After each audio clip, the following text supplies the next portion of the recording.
अंतर्गत दिनांक 15 तारखेला एक फिर्याद आम्हाला प्राप्त झाली होती। त्याच्यामध्ये श्री विठ्ठल सखाराम कोळेकर वय वर्ष 70 यांच्या अपहरणासंदर्भातली ती फिर्याद होती।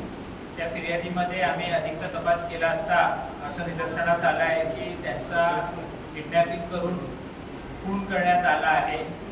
त्यामध्ये आमच्या टीमने जो त्यांच्या सोबत एक आरोपी होता रोहित किसन धामे याला 15 तारखेला अटक केली आणि त्याच्याकडे इंट्रोगेशन नंतर पुढचा तपास केला असता त्याच्यामध्ये अजून 2 आरोपींची नावं निष्पन्न झाली।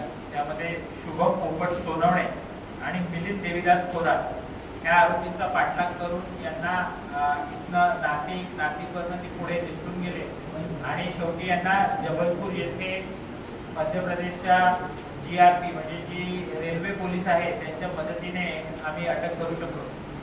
आज दुपारीच काल त्यांचा ट्रान्झिट रिमांड जबलपूर येथून घेऊन आज दुपारीच ते इथे आलेले आहेत। त्यांच्याकडे अधिकचा तपास हा सुरू आहे। So what is the profile of the accused in this case?